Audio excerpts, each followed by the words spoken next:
Welcome to the Rusted Garden Homestead. This video is all about how do you grow carrots. We're going to do a harvest so you can see what you're going to get, and then I'm going to go over with you how to basically direct sow carrot seeds. They're best sown directly. You don't want to grow transplants. And then I'm going to show you how to use a sheet of cardboard to help with germination. Carrots, from the time of germination, can take about 70 days to mature, and you can buy all kinds of different carrot sizes, meaning round carrots, short 4 to 6 inch carrots, or longer carrots. I have heavy clay soil. I like growing carrots that mature to about 6 inches. It really makes a difference. Carrots here have been growing since April. It's June 15th. They can take up to 21 days to germinate. They're going to do a little bit better now with germination because it's warmer. They do best in the cooler temperatures, but you can grow them through the summer, and then you can grow them in the summer into the fall again. So let's just get to the best point, really, is the harvest. And this is, I believe it's a Danvers variety carrot. This is what I want. So I'm going to really go in and harvest all the carrots. They're going to be different sizes. Whoop, I just broke one. You don't want to rock these back and forth. You want to loosen the soil, maybe use a shovel, then pull them out straight. So I have to get the tips out of there. But that's, you know, pretty nice. Let's see if we can get a couple more.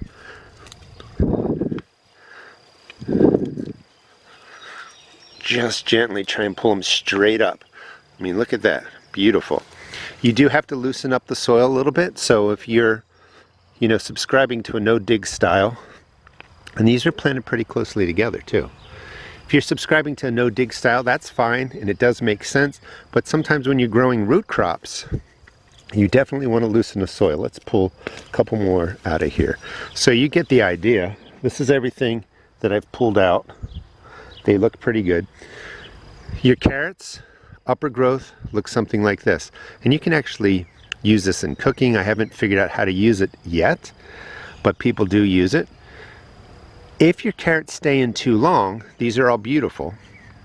They're going to start to flower, and they have wonderful flowers. They attract pollinators. You can see some more examples here. That means that I've had these carrots in here a little bit too long. You don't want them to get to the point where they're sending out a flower, just like in here, or it's going to change basically the texture of your carrot. You want to pull these out when they're crisp, crunchy, sweet, not after they've started to flower. I mean, just look at these. I mean, and if you have clay soil, it can be hard for the growing tip to really work its way down, and you get, you know, twisted carrots, which is not a disease or a problem. They're still very, very good. But we do want to loosen the soil. So let me pull these out, and we'll get to planting or direct seeding carrots. Just wanted to show you an example of the spacing. About an inch apart is pretty good, and it's an inch going in both directions. I do plant in a square. If you have disease pressure or insect pressure with your vegetables, sometimes it's best to do long rows. So I would just do, you know, a carrot, space like that, one row, right next to it another row. But I would put a bigger space in between so that you have more airflow. Birds can get in, they can look for insects. So just depending on what kind of problem pressure you're getting in your garden, you may want to do a square like I do, or you might want to do rows. But the distance, about an inch. Carrot seeds are small, so right here, two drop next to each other. Rather than, you know, thin them down to just one, I leave them in there. They're much smaller. Sometimes they do fine, they push each other out of the way. Grown by themselves, you know, well, given more space, sometimes they're a little bit bigger. It's really up to you how you want to do it. Again, spacing's up to you. If you put two close together, this could happen. Kind of a cool garden sculpture. Perfectly edible. This is going to make it to Instagram. That's a pretty good carrot harvest for that small space. We'll go back to that in a second. Again, I believe they were the Danvers variety, but a 4 to 6 inch carrot. They did really, really well. Tried growing some round carrots. Don't really like how they produce. Not really worth it, to be honest with you. I mean, it's just not big enough. They were growing the same amount of time, so I'm going to get rid of this variety. I'm not going to grow it anymore. I tested it out. I don't like it. Really wasn't worth the time. But these 4 to 6 inch carrots are beautiful, so that's what I'm going to plant back into that space. And here was the space. Not, you know, not a lot of room, and I got a good amount of carrots out of there. Now, we're going to loosen up the soil First thing you want to do is any organic granular fertilizer. Doesn't matter what it's called. There's all kinds of different names. Tomato, pepper, fruit, leafy green, blooming. It doesn't matter what type of fertilizer it is. It's just an organic granular with N, P, and K represented. You're going to put down pretty heavy handfuls, something like that, across the surface. And we're going to loosen the top 4 to 6 inches because those carrots want to go down. So I don't want them hitting, hitting tough soil where they get curled up. Those are pretty straight. I'm happy with that. So you're replacing some of the fertilizer with organic granular. If you had compost, I would throw in 2 shovelfuls, mix it into there. That will be perfect for your carrots. So let me loosen this up, 4 to 6 inches deep, and then we'll get to planting. You want the organic granular to get really mixed through that top 4 to 6 inches. It's loosened up. Soil's really dry. That's going to be one of the keys, is you need to keep moisture in here, especially for germination. That's how we're going to use the cardboard over there in a second. When I was digging in there, found a toad, which is a good sign because they eat problematic insects, but it might freak you out a little bit when you're, or at least it did me, when you're turning the soil and you see something jump at you that you think is soil. Looks pretty good. I am going to add in a couple shovelfuls of compost that I make. Just give this a little more N, P, and K, but mostly to just help retain moisture in here. You really want your carrots to have that moisture. Added my compost, and if you have it, use it. If you don't have it, you can skip it. You can just set it up, like I was showing you. So spread the compost across there, and then I just go through, quickly mix it in, break up any chunks or anything like that. If they don't break up nicely, just toss them out of the way. This is going to really going to set up the soil nicely for growing carrots, and I'm just going to do that across the whole bed. This is how I like to plant my carrots here in Maryland. I'm in Maryland Zone 7. Carrot seeds don't like to be pushed really far into the earth, so just a light finger hole about 1 inch apart. My row of carrots consists of 2 rows. So carrots down here, I consider that 1 row. If you don't have a lot of disease and pest pressure, maybe start the next row right over here. Give it a little bit more space. If you feel like you have problems, start your next row over here. This will give more space for airflow, for birds, different animals to come in and hopefully tend to your garden for you. Birds will do that a lot of times with worms and other problems. So this is how I like to set it up. The other thing is, that's an easy 4 to 6 inches of loose soil. So yeah, sometimes you do have to dig and turn your garden. You didn't wreck anything in here. As your soil gets better and better, maybe you don't have to dig it or turn it, but especially when you're planting seeds, sometimes you have to loosen up that top 4 to 6 inches. All right, let's get to dropping the seeds. The carrots I'm growing are part of the Rusted Garden Scan and Grow collection. If you turn this over, there's a QR code, scan it, it'll give you planting instructions. And these are the Danvers half-longs. Carrot seeds are really small. They look something like that.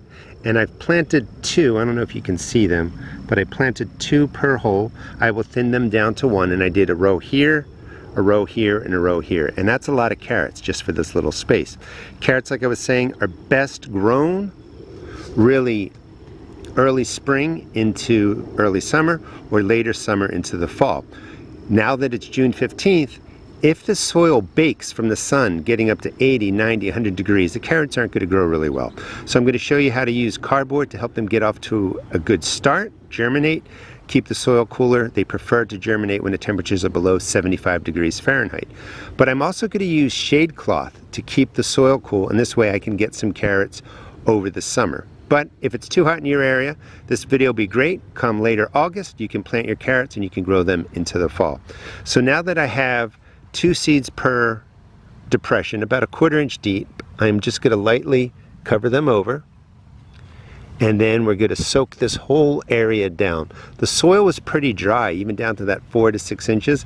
So I really want to water in this area, water in the seeds.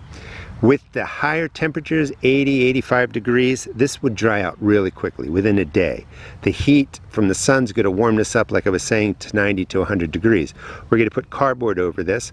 That will keep moisture in there. That helps speed up germination of the carrots. And what you have to do is, for the first It's really 7 days, you don't need to worry about it. Carrots just don't germinate that quickly. But after 7 days, you want to peek under there. And when you see any germination, that's when you want to remove the cardboard. And maybe do it every other day after that week, just so you're catching them just when they're breaking the surface. Remove the cardboard, keep them well watered. You might have to water every other day. Maybe you can get away with watering every 3 days. It's really going to vary, but you want to keep moisture in here. If you want to subscribe and follow me, I'll show you how to use shade cloth. Right now, I have sunflowers all around here, which are actually going to help keep this area a little bit shadier and cooler. But I use shade cloth during the summer to really manage down the soil temperatures so that sometimes I can grow cool weather crops, and it also keeps my tomatoes and peppers from shutting down. And again, if you follow me, I'll show you how I do that. So the carrots are in. Let's get to watering. We're not going to feed these anymore. That's plenty of fertilizer in there with my compost, with the organic granular. If you wanted to, you could water them in maybe with a fish emulsion, you know, one-shot deal, be done with it. But just let the carrots grow after that. What they're going to need is water.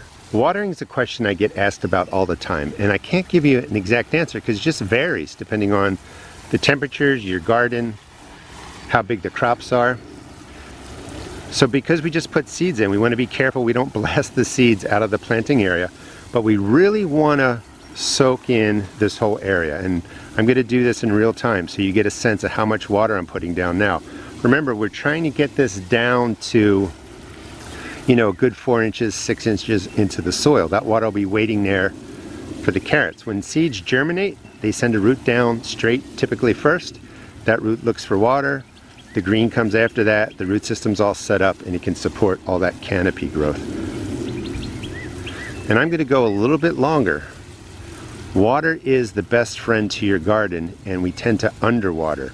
You can't really overwater these seeds. The soil is pretty good. It's going to drain past them. It's going to drain deeper into the ground. You know, we might sometimes worry about overwatering. So this is a great soaking. Now, water's there. It's to depth. The sun comes out. It's going to dry that top 1 or 2 inches right where the carrot seed is sitting. That's why you have to come out every other day and just make sure you're watering all your seeds that you put out there to keep that water in that top 1 inch, 2 inches while the seed germinates and sets up its root system. The next thing we're going to do is cut up some of this cardboard, lay it down here, soak it, and that's going to keep that top 1 inch, 2 inches nice and moist through germination. This method of growing carrots really works for me. I recommend, you know, you use these as principles, you know, test them out, change them up a little bit to fit your garden. I'm only putting down cardboard on 2/3. I want to see how the other row does without cardboard. I always like to experiment in my garden. You may have to soak this down a couple of times. You want it to soak all the way through to the point that it's no longer rigid. And this is, of course, going to dry first, but it's going to protect the seeds from the baking sun. It's going to keep moisture in there. And remember, after a week, check this pretty regularly so that you catch it as the seeds are germinating. Remove it. And that's all you really have to do to grow carrots.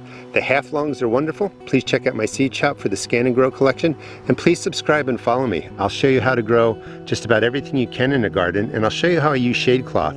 You can see some of it back there over my broccoli. I'll show you how I use it over the summer to keep pepper plants and tomato plants producing. Thanks for watching.